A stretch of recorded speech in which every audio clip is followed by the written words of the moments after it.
control. That's the focus of tonight's angle. With some curiosity, I watched students and administrators and some left-wing politicians take part in a national walkout to advocate for gun control today. What Parkland showed us is that this could happen in any one of our schools. And we as students can't take this anymore. 1 month after the high school shooting in Parkland, Florida, kids at more than 2,000 schools across the nation staged these walkouts. But don't be fooled into thinking this was some sort of organic outpouring of youthful rage. This was a totally choreographed event organized by a group called Empower. It's the youth wing of the Women's March. Well, thank God they didn't force the kids to wear those idiotic pink knit caps. That would have been bad. But you got to hand it to them, really. Come on, leftists do know how to organize in protests. Students took part by the thousands. Who needs Homer in history when you can get credit for screaming?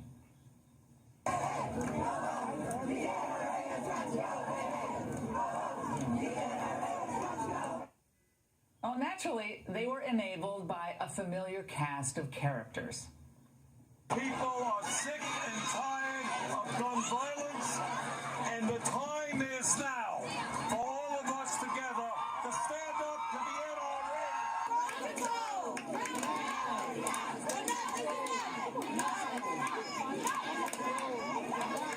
We're all moved by your eloquence and your fearless insistence on action to prevent gun violence. Thank you for bringing your urgency to this fight to the doorstep of America. Okay. Look, you've heard of, you take your child to work day. Well, for the anti-Trump, anti-Second Amendment crowd, this was make your student protest day. There's nothing worse than people who use their kids to advance a political agenda.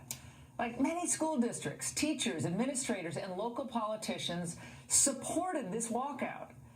The demonstrations were supposed to last 17 hours for each of the Parkland victims.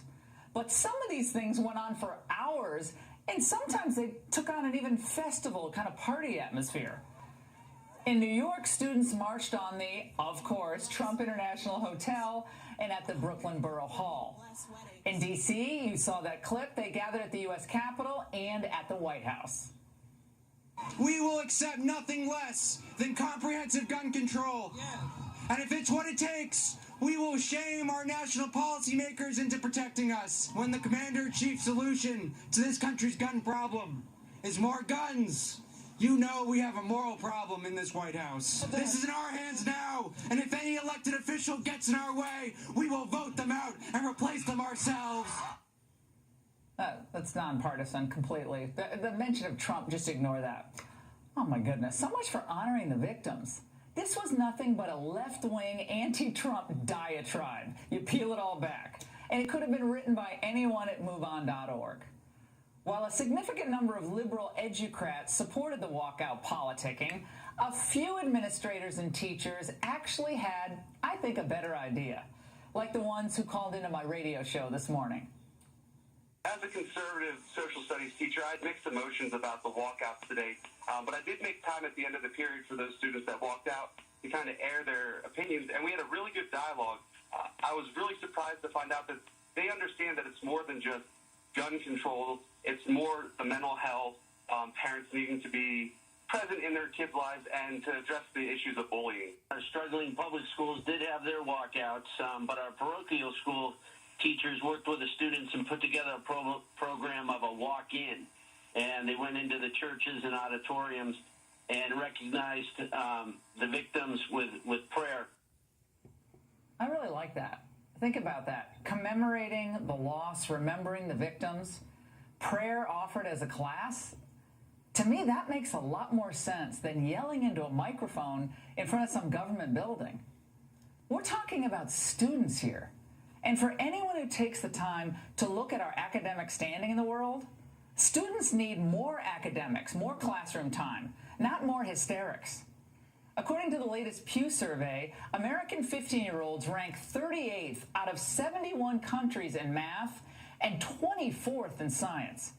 Places like Singapore, Poland, Portugal, and Macau beat us by huge margins.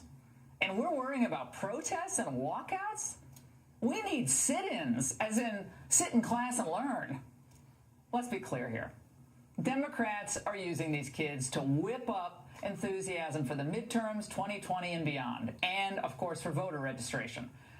It's theater with real-world consequences. Because I'm telling you, when these placards are trashed and the TV producers stop calling, Johnny still won't be able to read as well as some of those other countries, maybe not write as well, or distinguish between a polynomial and a polywog. Political activism is terrific. I love it. But it should not be conducted during the school day. So if you kids want to protest, have at it. And it'd probably be better after you graduate from high school. But for now, your education and your studies are far more important than any march, even if the politicians and the activists try to convince you otherwise. And that's the angle.